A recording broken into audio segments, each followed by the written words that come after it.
Well, good afternoon, everybody. Hello and welcome in. How are you doing today? Welcome to the Idea Academy stream, our weekly stream where we talk about life. We talk a little bit about business and the world of work.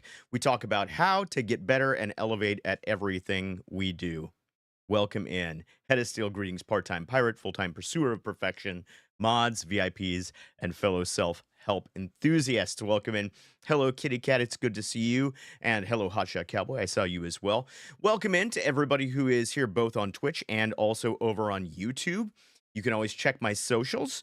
If you want to see the replay is saved on YouTube as well. So make sure you pick that up. Hello, hello. Welcome in, everybody. Well, listen. Let's get started. How is your week going? How's everything, guys? Tell me about how your week's going. Tell me about what you've been doing. What's going on in your life? What do we need to talk about today? Now, I've got a couple of really great topics today that were suggested through our link. Once again, if you want to ask a question anonymously, you can do so at that link right there. Just go ahead and click that. It'll go right on over to our anonymous link panel, and I'll get that. I can't guarantee I'll get to everything on today's episode because we do, in fact, have a couple of questions that were submitted beforehand that are gonna take some time, but it's good. It's good time. We're going to spend good times together. Bonjour, senor. What's up, Ghost of Jag? John, how are you doing, sir? And happy birthday. Yes, happy birthday to Kitty Cat. Absolutely. So good to have you here. Very, very happy birthday. I hope that you are having a great week, a great birthday week. Today, as you guys know, is my wife's birthday. It's Patience's birthday today. She turned 50 today, guys. So my wife turned 50 today. I turned 50 a couple months ago back in June. This is a big year for both of us. Our oldest child turns 21 this year as well. So it's a big banner year for us. There's a lot going on at our casa this year. So happy birthday, ma'am. Yes, indeed. She, of course, is spending her birthday the way that you naturally should spend your birthday. She is at work. So that's life in the restaurant industry. GG's patch. Let's go. Let's go. Well, let's get into it, guys. Unless you've got something that we need to talk about up front, let's start talking about our two topics today. I got two questions this week that really piqued my interest. The first one was, and I'll read it verbatim so I don't mess it up. The first one was, how can you make good choices when making life altering decisions and overcome the fear of uncertain outcomes? Now, this is a question. If you're not asking yourself this question on a regular basis, I'm not sure who you are. Listen, when we come to make big, fat, old, life changing decisions, it's scary. That the fear of the unknown is never as present as it is when we got to make a big decision. Hey, Ben, welcome in. It's good to see you. How are you today? Also, happy birthday week to you as well. We've got so many birthdays in the month of October in the community here, so it's good to see everybody. But let's jump in. We're going to talk a little bit about some strategies for making life-altering decisions, and how not to get caught up in the negative thoughts, in the overthinking. How many times has it happened to you? You've had something that was in front of you, and there were two different options, and you were trying to weigh them out. It could be something big like a career change. It could be a relationship change. It could be just moving to a different place. It could be any of those things. I'll tell you, one of the big decisions that I made in my life just a couple of years ago was to change the primary occupation that I had. And at the time, I was working as a trainer for a very large corporation. I was training people to work in remote call centers to do fraud investigation, basically, for a large bank. And it was a great job. I got to work from home. The hours were kind of early in the day, and so I was done with my day relatively early on. It was full time. I had all the benefits, and I got to work from the comfort of my bedroom all day long. It was a great job. But I had another opportunity that came up, and it was an opportunity to go to a nonprofit organization and to work with them to revitalize a call center program that they had, an information and referral program that it's designed to help people in the community get to the help that they need when they don't know where else to go. And so that was the choice that I had. Libra season, let's go. Silverheart, I am doing great today. How are you doing today? Welcome in. It's good to see you. So that was a big decision for me. Now, I don't know what your big decision is right now that's in front of you, but you've got one. You've got a big decision that's in front of you. And if it's not in front of you right now, it's coming up. So any day now, you're going to come face to face with it. And you, just like you're going to need a strategy on how to deal with that decision. So I've done a lot of research on decision makings. I have done a lot of looking into various different methods and different patterns and different mindsets. And there are a couple of consistent things that I've found that I think are really, really, really good. And so I want to share those with you today. The first one is this: one of the mistakes that we make, one of the reasons we get into the fear of the unknown on large decisions is because the two options, there's not always a better option. And of the two options, they're not always equal. So they're unequal, but also kind of on the bar. There's not one that immediately jumps out and says, "Oh yeah, this is the option that you absolutely have to take." So when that happens, what do you do? Well, what do you do is if you're like me, if you're like most people, you get stuck in that fear of the unknown. In that fear of, well, what if I do take this and everything turns out terribly? Or what if I don't take it and I miss this amazing opportunity? And you get stuck in that middle place. So one of the things I think we need to do to dispel that, one of the things that I think we need to use to overcome that is that we need to remember that when we're making large life decisions, it's not always an external factor that's going to make the decision for us. So if you were to line everything up down along two columns and you say, okay, well, if I'm going to take this job, let's go back to my job. If I'm going to take this nonprofit job, then the good things about that are it helps me fulfill my mission in life of helping other people. It's going to be pretty equivalent pay. It's still going to be remote most of the time, and so on down. If I keep the job at the bank, there's possibility for probably more money in the future because banks make more monies than nonprofits. There are potential advancement opportunities, and there is almost no ceiling as to how high I can go. So, looking at those two, that's a hard decision, right? My purpose in life versus the amount of money and the security that I can have. So, how do I go about making that decision? What I'm suggesting to you is that when you're making that decision, if you can't line things up in the column and you can't make a decision between one or the other, you look inside yourself and you determine what kind of person you want to be. What kind of person aligns with which choice? So, in this particular instance, if I had opted for the bank job, if I had opted to stay where I was, the person that I was becoming was a person who was safe, a person who was secure, a person who is probably financially pretty well off. That's the person that I was choosing to become. And if I took the leap into the nonprofit opportunity, what was I becoming? I was becoming a person who was sacrificing my own security for that of others. I was becoming a person who was willing to step out on the limb to do something that felt important in life. I was becoming a person who was dedicated first to the community and second to myself.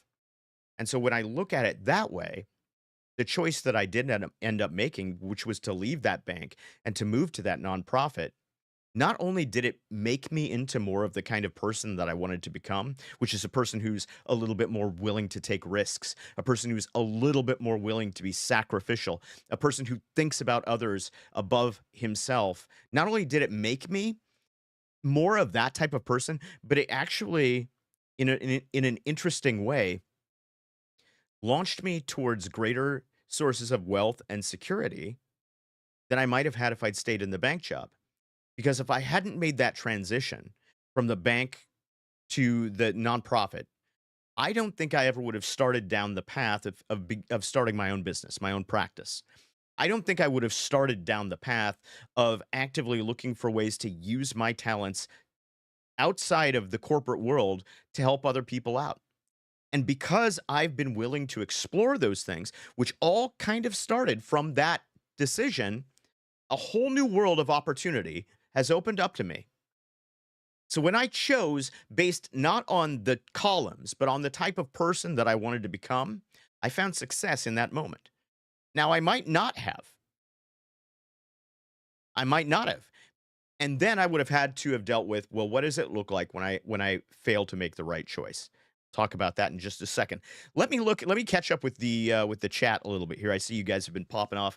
I didn't want to interrupt the thought there, so I didn't forget it. As I mentioned, I'm 50 now. I'm getting old, and so I have to take that into account. So let's see. Chat. Silverheart says I'm okay just dealing with things before finally being able to apply for affiliate. That's awesome, Silverheart. I hope that works really well for you. Let's see here. John says, "So when are you going to jump in and become a full time stream?" John, probably not. Full time stream, probably not going to happen. I love streaming and I love doing this. I love having this show and all the other shows that we do, and it's a lot of fun. And it does help me become the kind of person that I want to become. But I think right now, when I'm optimizing for my career, it's important for me to optimize for coaching and consulting things that I do because those are things that allow me to multiply the amount of impact that I have by kind of feeding impact into other leaders who are then able to impact more people. So right now it seems like the path that makes the most sense. It's also, I will admit, it's also the financially better source. I don't make a whole lot of money from doing this, but I do make a living income from the other. So jumping in to become the full time streamer probably not happening anytime soon. But I appreciate it. You still look younger than me. Thank you, Caster. I appreciate it. I'm going to continue doing that, hopefully. And welcome in. Good to see you.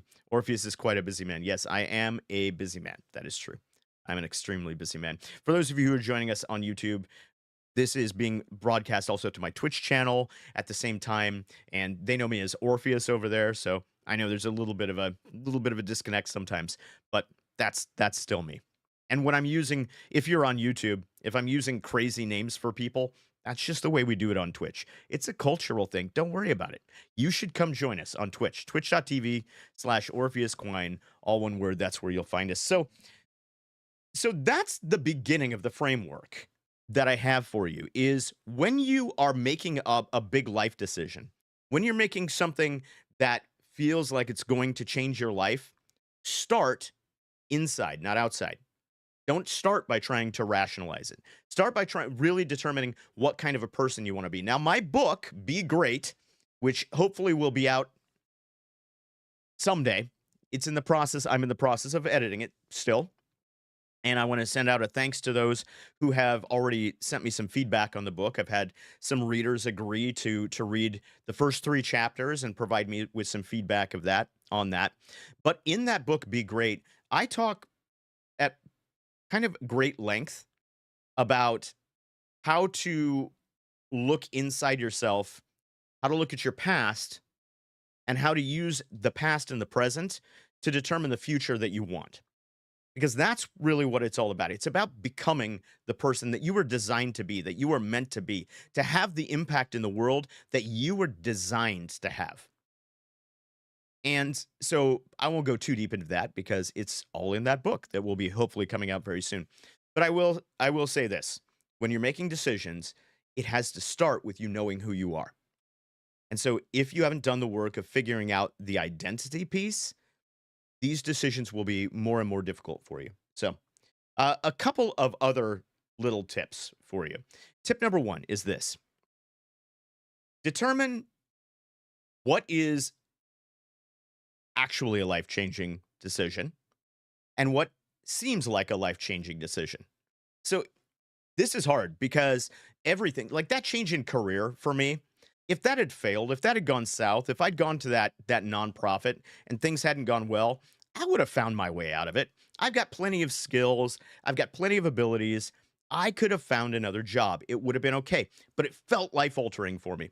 I'll give you another example. I'll give you an example of when I made a choice that did end up in failure. Back when I was just starting in the workplace, back in the late 90s, before some of you were born. I was working for an educational program where I was teaching acting to kids, and it was for a major college. I was working there. I really enjoyed it. I was directing the program. And then the college decided that they wanted to bring somebody in to lead the program that was actually an alumnus of the college. And so they kind of edged me out into an assistant role. And I didn't take that well. I didn't take it well at all. I wanted to be the leader. I wanted to do the thing that I felt like I was supposed to be there to do. And as a result, I made a decision to leave that program and to go to another program that was a charter school. And so I went to this charter school and they wanted me to be their fine arts or their performing arts teacher. And so I was going to go there and I was going to do that. And I discovered what I've discovered many, many times ever since, that sometimes when people have great missions, they don't have a great ability to discern what's the best way to run a business. And so within about a year and a half, that business was no longer able to pay me anymore. The paychecks stopped coming in, and eventually I had to leave it altogether because they just couldn't afford to pay the teachers anymore. So that decision ended in failure. But you know what? Out of that failure, I ended up moving to another place. I ended up getting a job, and that job led me to a series of events that eventually put me where I am now, where I'm teaching leadership, where I'm teaching character, I'm teaching communication, I'm teaching the things that matter in my life. And I wouldn't have been doing those things had I had success in that. So there was a failure. I had to look back and figure out where the failure point was. This is really important. When you have a failure, you need to post-mortem it. You need to go back and you need to pick it apart.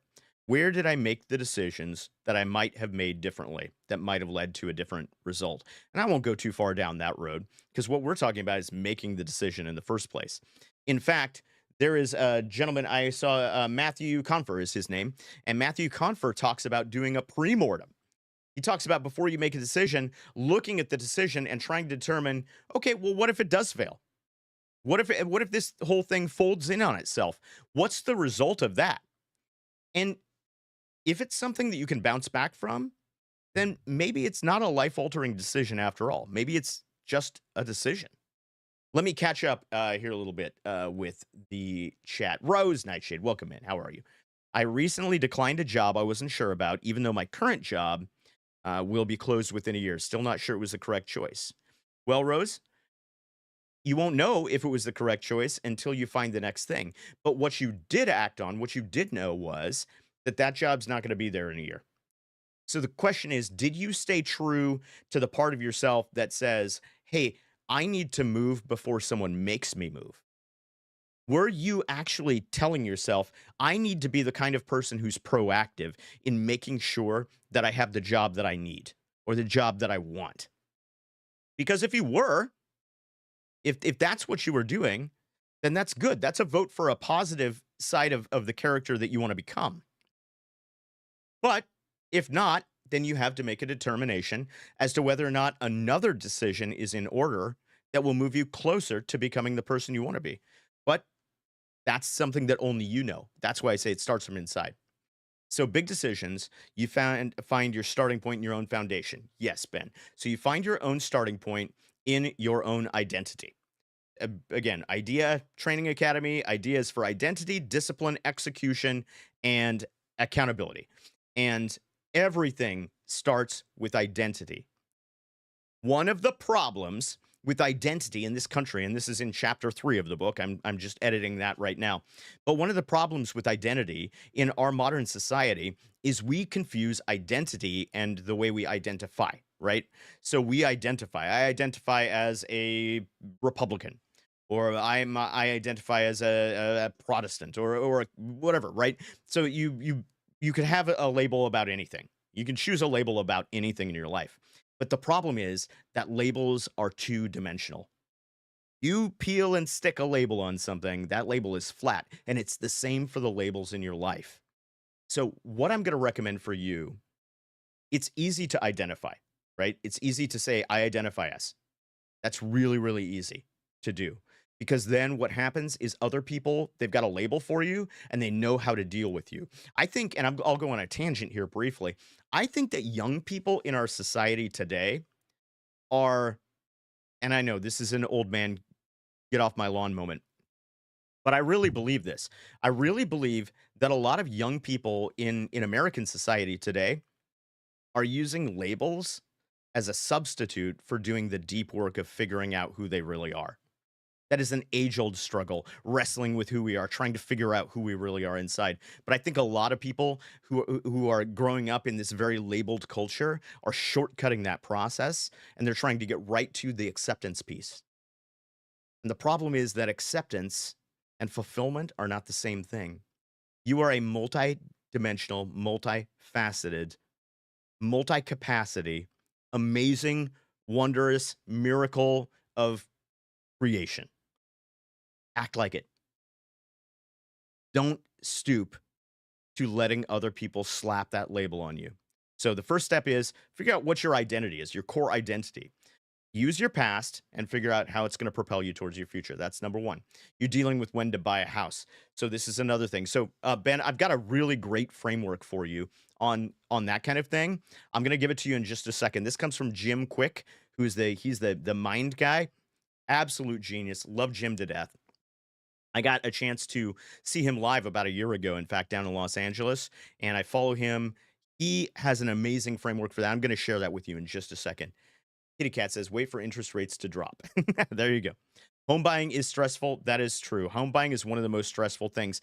And you've heard both sides of the fence, right? You can buy at the wrong time, you can buy at the right time. Let me tell you my story about home buying briefly. I'm going to tell a side story real fast before I tell the main story. And the side story is that this book right here, which you guys all know that I love. I'm going to do another commercial, another unpaid commercial here for Erwin McManus's Seven Frequencies of Conversation. I'm going to redo that because maybe I'll clip this and send it to him. I'm going to do another unpaid commercial right now for Erwin McManus's Seven Frequencies of Communication, the hidden language of human connection. This book, as a communicator, as a lifelong communicator, this book changed everything about the way that I see communication. It opened whole new doors to me. And I sent this to a friend of mine recently, and he read through it, and his comment was, wow, that author really talks about himself a lot. And it's true. All the stories in here are all about Irwin's life. They're, primarily they're coming from Irwin's experience. But what I hit him back with was, well, if you're trying to tell the story of how you discovered to be a communicator, why would you tell anybody else's story? The only stories that I have that I can relate directly to are my own.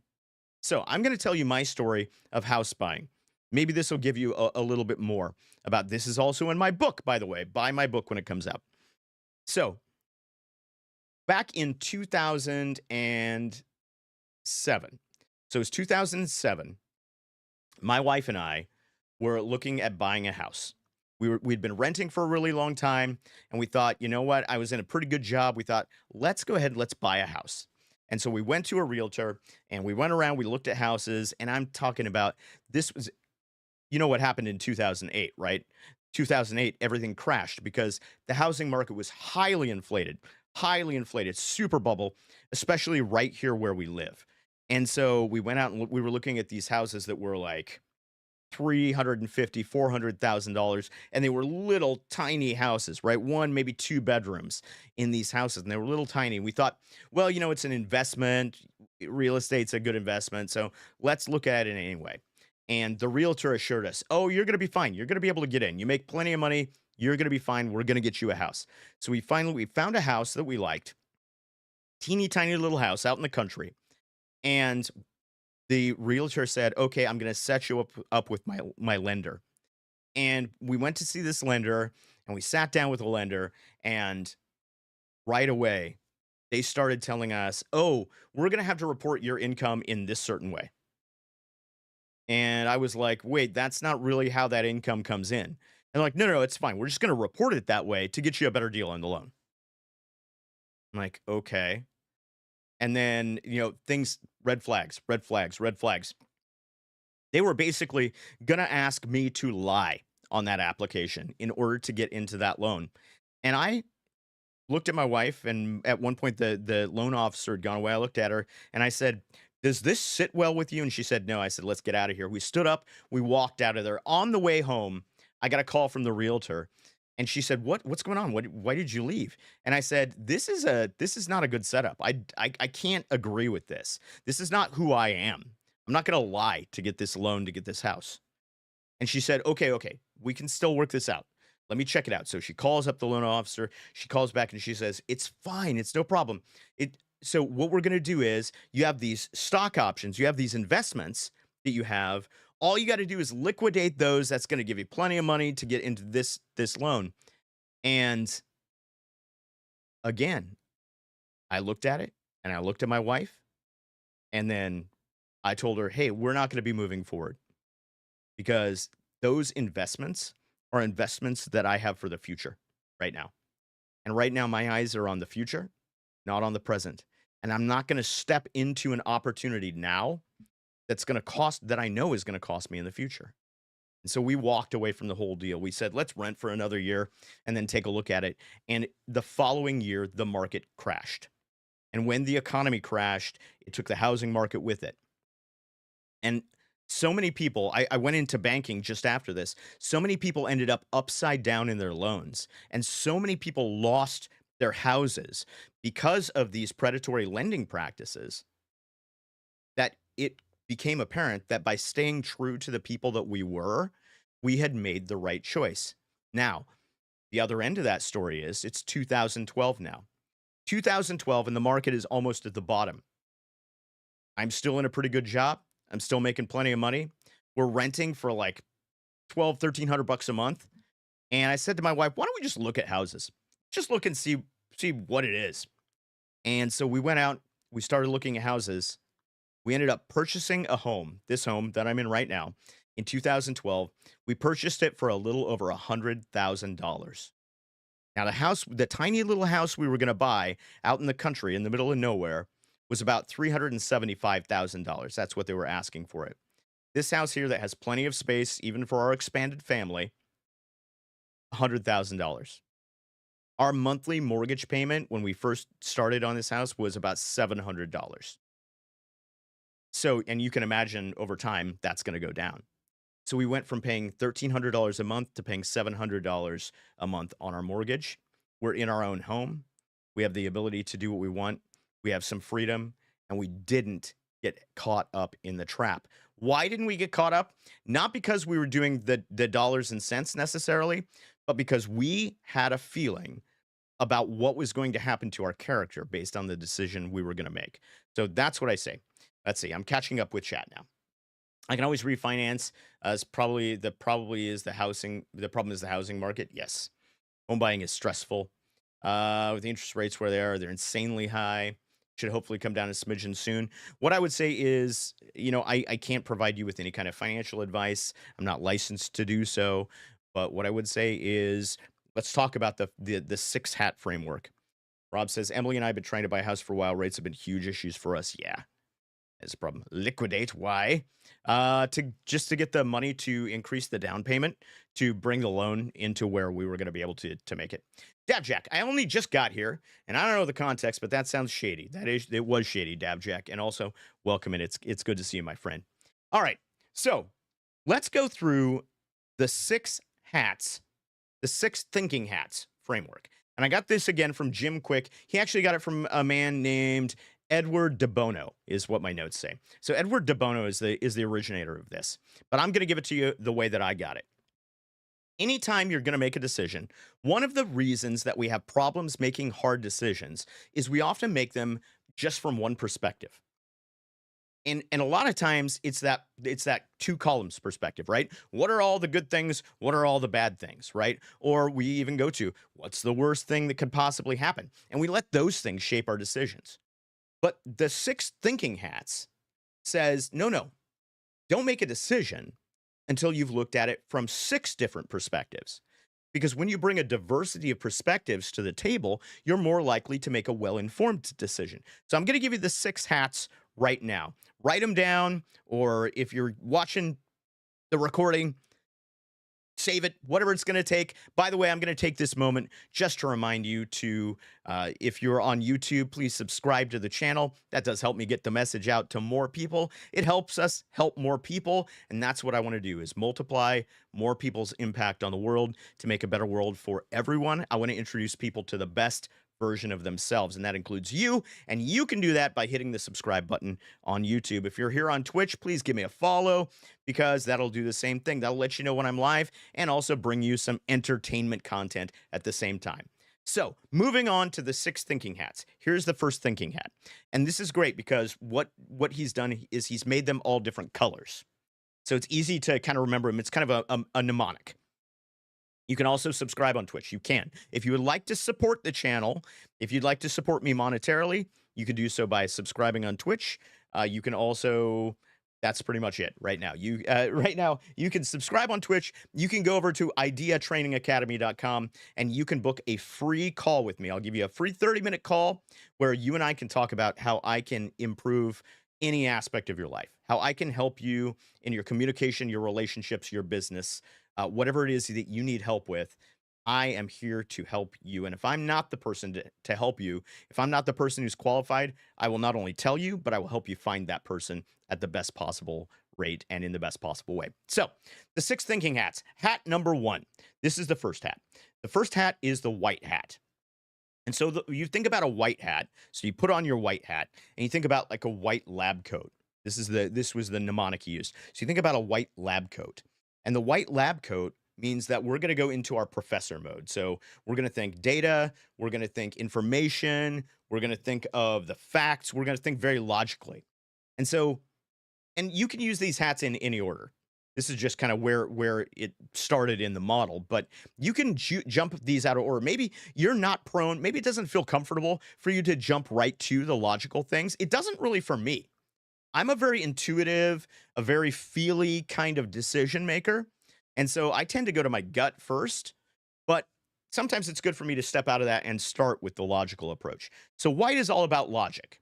What are the cut and dried things about the decision you're making? Maybe it's interest rates. Maybe it's housing prices, right? The knowns that will affect the decision. And then we're going to take off the white hat. We're going to put on the red hat. And the red hat, right, you think of your heart.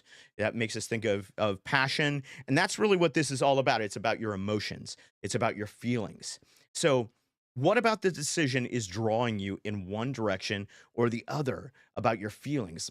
I really want to have that place to be able to start my family. I really feel like we could thrive if we were out from under somebody else's, rental agreement, right? What are those feelings? What are those gut things? Excuse me. That will help you there. And then you take off the rad hat, which back in the 90s, we wore a lot of rad hats. But you take off the red hat and you put on the black hat. And the black hat, Jim says, you think of like a judge's robe, right? And the black hat is all about judgment. It's about being judgmental a little bit. Be judgmental about the decision. Look at things like what's the risk, right? What's the other side? What's the devil's advocate piece of it? What is, and this is where we would introduce the worst thing that could possibly happen. So if we go back to that pre-mortem, when we're looking at, hey, if this was going to fail, like what would that failure look like? The judging hat, the black hat, looks at that and makes that determination. And then we would move over to the yellow hat. And the yellow hat, you think of sunshine, you think of brightness. The yellow hat is really kind of the opposite of the black hat. It's about optimism. It's about what could possibly go right. It's about thinking about the brightest outcome of the decision that you could possibly think of. And to stall the model out for a second, this is really important, guys, because too many people approach decisions only from one side or the other of that. They only approach it from the judgmental, pessimistic side or the idealistic, optimistic side. And almost always, somewhere in between those, there's a balance. Now, I'm always going to pull towards the optimistic. That's just my nature. That's who I am. That's who I want to be. I want to be the person who believes the best. But because of that, sometimes it's important for me to pull a little bit of that black hat back in. But I don't want to live in that black hat. Again, That's for you to decide where your makeup lies. So we take the yellow hat, we take that off, we put on the green hat. And the green hat, you think of green growth, you think of the forest, you think of plants. This is all about the possibilities. It's all about the new ideas, the different ideas. It's about option 3. So if option 1 is I stay where I'm at, option 2 is I move to another house. What's option 3? Maybe I move to a different country. maybe I, maybe I go on the road and I live on the road for 6 months. We get an RV and we just go out and we live on the road to experience what else is out there. So the green hat really allows you to step way outside that. If we were talking in terms of the working geniuses, I would say the green hat is trying to put you into your W space, your wonder space, where you're trying to see the whole thing at 30,000 feet and really try and make a determination about what you're looking down on and what the other options might be. Too many times we get trapped into a binary choice, a false binary, where we say, no, it's only or. I'm only going to look at these two things. Well, if you're only ever looking at two things, you may be missing something that's really, really important. So the green hat is important because it helps us with that. Now we're going to take off the green hat and we're going to put on the last hat, which is the blue hat. And blue is the sky. So blue is, I just talked about looking down at things from 30,000 feet, but the blue hat is kind of like the manager of all of these things. The blue one is the one that's looking down on all the other hats and seeing all of the things that they have to say and incorporating all of that information. And the blue hat is the one that's making the decision. So you can use any of the other hats in any order, but always use your blue hat at the end because your blue hat is the one that's going to incorporate every perspective into a final single decision. So that is the 6 thinking hats model. And I think it is outstanding for when you've got to make a big decision. I think it's really, really good because it encourages you to use perspective. And there's nothing at all that will help make decisions better than perspective. So, what do you guys think? What do you think? I want to hear it. Give it to me in the chat. If you're watching after the fact, give it to me in the comments section. Let me know, what do you think about the 6 hats? What do you think about when we make decisions, we should start inside instead of outside? What do you think? And if you've got a better strategy for making big decisions, I want to hear it. So drop it down in the comments, drop it in the chat. Let me hear what you guys have got. Now, we're going to move on to our second topic of the day. And our second topic is all around conflict. You missed a lot. You had a call. I'm sorry, Ben. It's okay. You can catch the replay. It's going to be good. You'll watch the VOD. Let's go. All right, let's see here. I am looking at my second question, and my second question reads as follows. How have you dealt with serious conflicts in relationships, personal or professional? So this is a really good question.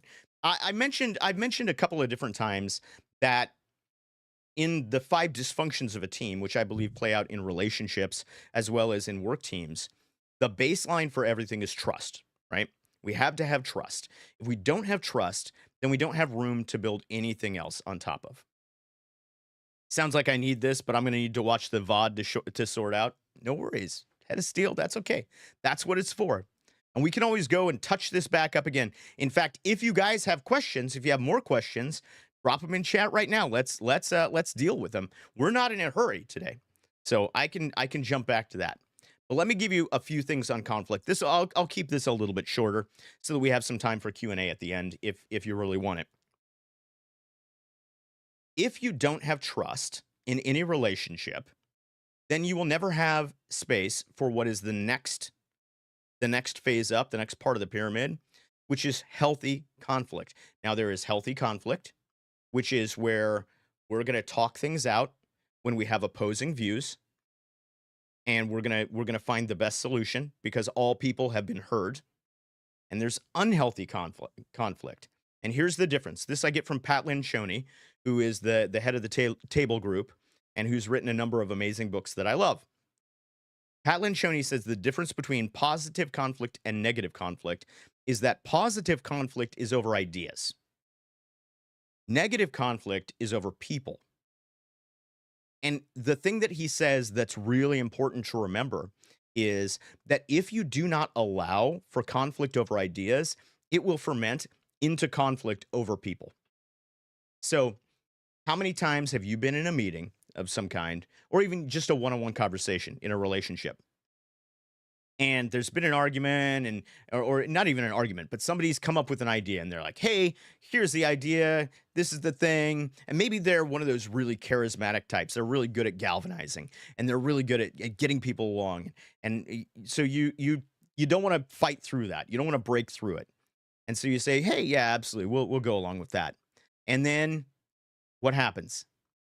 It's a dumb idea. You think it's a dumb idea. So instead of saying it's a dumb idea in the meeting or in the conversation, you go outside and you find somebody else who also thinks it's a dumb idea. And then you guys have a little meeting after the meeting. I've done it. I know you've done it. We've all done it. I've done it. You have a little meeting after the meeting about how dumb that person is. And do you see the difference? If we had the discussion in the meeting, I could say that's a dumb idea. But once I walk out of that meeting, now I'm equating the idea with the person, and I'm saying that's a dumb person. That's how it spirals out. So we have to provide conflict, good conflict, that happens over ideas instead of conflict that happens over people. Simple thing. My wife and I, we don't argue over stuff like this in real life, but if we were to, like the age old, where do you want to go out for dinner tonight? Where do you want to go out?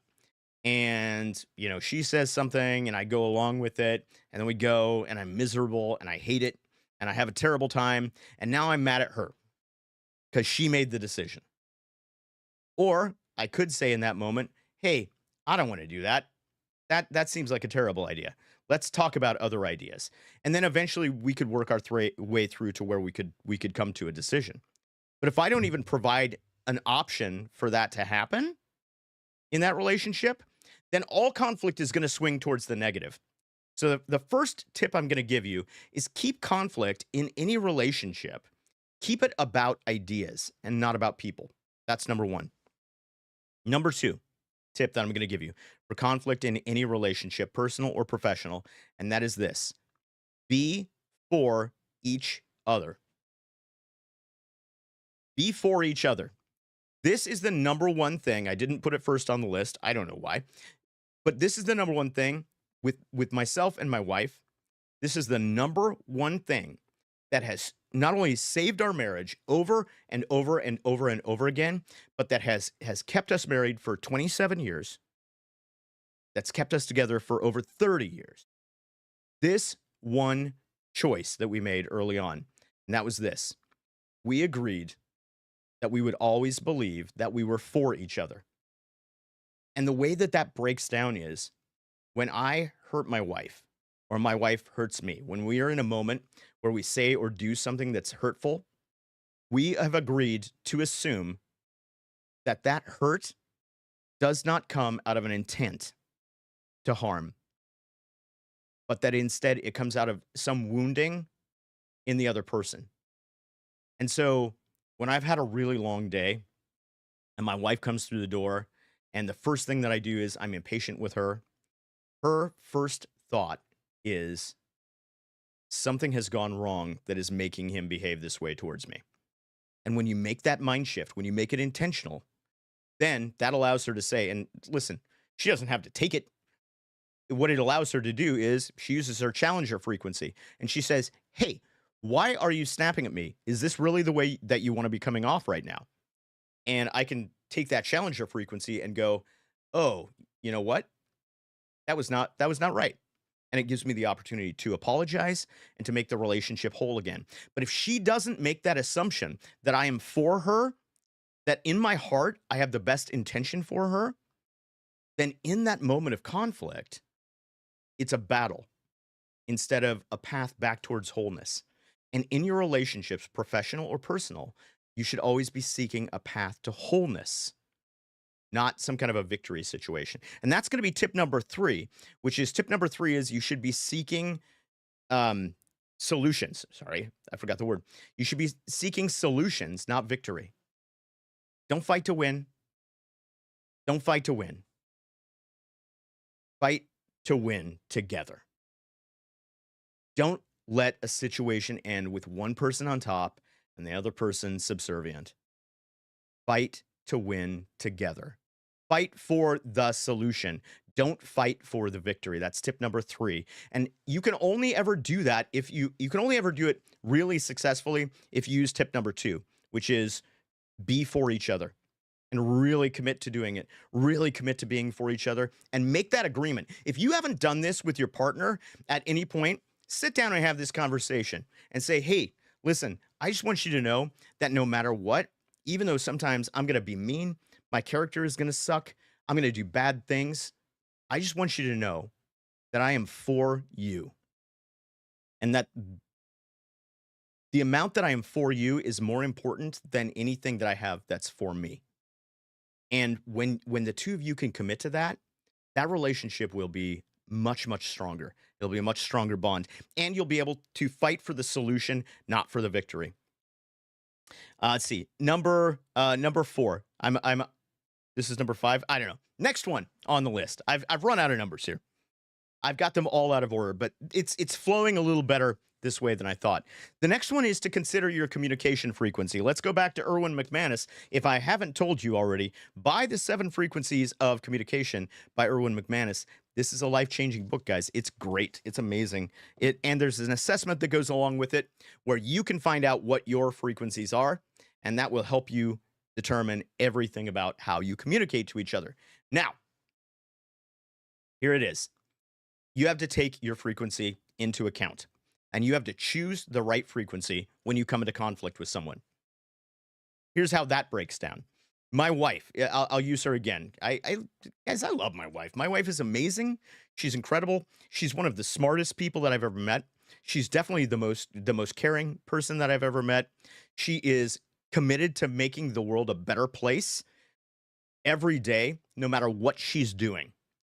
And she, in many ways, she's a huge role model of mine. I look up to my wife. She is absolutely incredible. So if you ever get lucky enough to encounter my wife, just know that you're in the presence of what I consider to be a model of greatness. Now, that being said, my wife, her primary frequency, her core communication frequency is the challenger. And the challenger is the frequency that is always calling people out and calling them up. It's the frequency that's always telling you you can do better. You have more to do. You have not yet reached your limit. You can do more. You need to work harder. You need to work better. And let me tell you, sometimes that's difficult to receive in conflict. Now, I receive it pretty well, partially because of the agreement that we are for each other. So when she calls me out, I know she's calling me out because her intent is to make me the best me that I can be. But sometimes at work, now we're on the professional side, when she has an issue there, she can't necessarily use that challenger. In fact, here's a great example. She works with somebody who is a manager. She's a key holder in the restaurant structure that she's in. She's in charge of the kitchen, but there's another person who's a general manager. And that general manager likes to come and help out in the kitchen. She loves to come help out in the kitchen because they're perpetually short staffed because they don't hire right. But that's a topic for another time. So she loves to come back and help out. But the problem is she comes back and does things wrong. And she does things wrong not just because she's not trained. She does things wrong because she wants to, because she knows they're wrong. There was an incident where she was cooking some fish, and she was clearly overcooking it on the grill, and patients said to her, "Hey, that fish is done. You need to get that off there." And she said, "Oh, I know it's done. It makes me nervous, so I know I overcook it." And if you know anything about the restaurant business, that is not how you serve your clientele. You do not serve them overcooked proteins. And so Patience was having a hard time because she knows that this person is also a little bit fragile. And they're not going to necessarily take, she felt like they weren't going to take the command, or not the commander, the challenger frequency so well. And so we started to pull it apart and started to learn about what might be driving this person and what her frequencies might be. And the more that Patience talked to me, the more I realized that we're dealing with someone who has a commander frequency. So the commander frequency is the one who knows what to do and who tells you what to do. Sometimes it could be a really hard one to receive. But she has that commander frequency. And because of some other things that came up in the conversation, my recommendation to patients was when you come into a moment of conflict like this, you need to command her. You need to step into a commander frequency and you need to tell her, hey, I'm going to explain to you how things are going to get done when you're in my domain because she knows that frequency and she will either be really receptive to it or she will be completely unreceptive to it. And then that'll cause another chain of events that will hopefully be able to push them into a different type of conversation. But Patience was trying to use the motivator frequency which is the motivator frequency is all about making people believe in themselves and saying, hey, you know what? I know you can do this. You've got this. Come alongside. I'm a motivator. I use a motivator frequency a lot. And it wasn't working. And I told her it's because with this person, I think in order to break that bubble of attention, you're going to have to use the commander frequency. So we're still waiting to see how that all pans out. But the way this plays out in a relationship is be aware of what your frequencies are. If you're a natural commander, if you naturally tell people what to do and don't give them suggestions, think about that. Maybe front load it and let them know, hey, I know this sounds like I'm giving you orders. These are actually suggestions. They just sound like orders. So I'm open to talking about this stuff. Or if you're a healer frequency, which is all about using your woundedness to heal other people, know that not everybody is always going to respond to that. Sometimes somebody's going to say, hey, I don't want to talk about feelings anymore. I just want to make this decision, or I just want to get through this, whatever this argument is. So know when to use the right frequency, but it starts by knowing what your natural frequency is and then being able to access the other ones. So consider your communication frequency. Also consider the way you're made up in general, like your working geniuses, for example. We've talked a lot about how I'm an ED, so I'm an enabler. I love to help people and come alongside them. I'm a discerner. I'm really good at using my gut instincts and my pattern recognition to evaluate and determine which solutions are best. I've got to remember that I bring that to every table that I come to. So when I'm analyzing and determining every situation, my wife, who's an inventor, she's always coming up with new solutions, new ideas. Sometimes if I come to the table too early with that discernment and I go, "Oh no, that's a terrible idea. I mean, that one's okay, but this one's terrible." Then it starts to make her feel like I'm judging everything she's doing when what I'm trying to do is to help her come to the right solution. But if you don't have those conversations about how you're made up, you can never get stronger through them. And now we have language for that. She'll say, "Hey, I need you to leave your discernment in the box for a minute. I just gotta like ideate my way through this, right?" So know your communication frequencies, know your working geniuses, know your personality type, know all that stuff, and make sure that you're bringing it intentionally to a conversation. Intention is a big word, guys. If you're not doing whatever you're doing intentionally, you're doing it wrong if you want to be successful in the world. And then let's see, the last one that I'm going to give you, and this one is if all else fails. This is too many people start here, and you should only end here. And it is this: evaluate the value of the relationship. So if you've been through all of these steps, and let's say you discover that in fact, way back at the beginning, you want to be for this person, but you're not really for them, or you could tell they're really not for you. And now this is after you've really gone through the work. You've got to talk it out. But if you can tell, then it may be time to leave that relationship. I'm not suggesting you leave your personal relationships, but maybe your work relationship, maybe even a personal relationship if you're not already attached, right? But maybe it might be time to leave that relationship.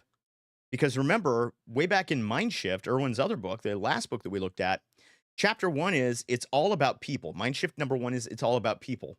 And relationships of any kind should always be about the people and not about the outcome. But chapter 3 in that same book is that you can't take everyone with you. Because sometimes the people that you need to grow to the next stage are not the same people that you needed to grow to the last stage. So sometimes it's when all things have been said and done, it's time for you to evaluate the value of that relationship. And if it turns out that that person is not the person that you need to grow to the next level, then maybe it's time for you to find a new person, right? Or a new room or a new business or a new group or new mastermind or whatever it is. If you're in a room that's too small for you, find a bigger room. So those are my recommendations for working your way through conflict, personal or professional. Let's see, what do I got here? We've got take notes. Uh, I legit just told you to pay attention. This is good. We both need to take notes. Well, this is yeah. I mean, this is stuff that again has been learned over a lifetime. So all of that I just gave you guys, that's all me for the most part. The communication frequencies and the mind shifts I talked to you about were Irwin stuff. But honestly, those are 5 or 6 honest lessons from my own personal experience in relationships. I hope that they are helpful to you. We watch the VOD later. Very good, very good. Well, let's see. We got a couple of minutes left, so let's leave a couple minutes for question and answer. Let's see. Did anybody drop anything else in the Slido? Let's take a look here real fast. I'm refreshing frantically. Okay, there's one question in here. If you've got a question right now, drop it into the chat, either on YouTube or on Twitch. If you are watching this after the fact on YouTube, drop your question in the comments. Maybe it'll show up on next week's show. We will see. Oh, next week's show may or may not happen. It depends. Next week is the Arena Conference down in Los Angeles. It's an annual conference that I go to every year. It's one of the most important events that I attend. I will be traveling on Thursday, so we may not go next Thursday. Please stay tuned. I will let you know as soon as I know. But drop any questions. Here's the last question that I have in the Slido, and that question is this. If you could have any wish come true, what would it be? If you could have any wish come true, what would it be? You know, that's a hard one for me. That would be a difficult one for me. But here's what I think it would be. Off the top of my head, here's what I think it would be. If I had one wish that could come true, it would be that my children would grow up not just happy and healthy, but that they would grow up to use their uniqueness to change the world. That they would grow up to use their uniqueness to disrupt the way that the world works in ways that make it better. So I guess what I'm saying is if I had one wish, it's that my kids would grow up to be disruptive, but disruptive in the best possible way, because I think that's what everybody needs to be. We make the mistake. My dad says this all the time, and it's one of the things where I definitely agree with him, is that we often make the mistake of believing that our highest aspiration for our kids can be that we want them to be happy. We want them to just grow up and be happy, whatever it is to be happy. I am stepping into my challenger frequency when I am telling you it's not good enough to be happy. It's not good enough for your kids, not good enough for you. Happiness should be a byproduct of a life lived well. And so what I want you to do is I want you to live your life well. I want you to live the best life that you can. I want you to have the most impact that you can. It is your responsibility to use your talents to change the world for the better. And that's what I want for you. Like John Lewis used to say, get in good trouble. Exactly.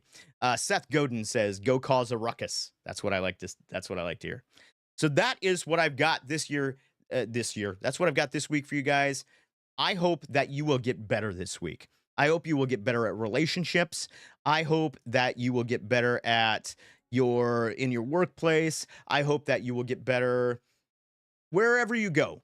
Wherever you go and whatever you do, I hope you make an effort to get a little more intentional, get a little bit better at it. Because like I tell you every week, guys, I know that there are better things that are waiting for you. And I know that you're capable of better than good. You're capable of great.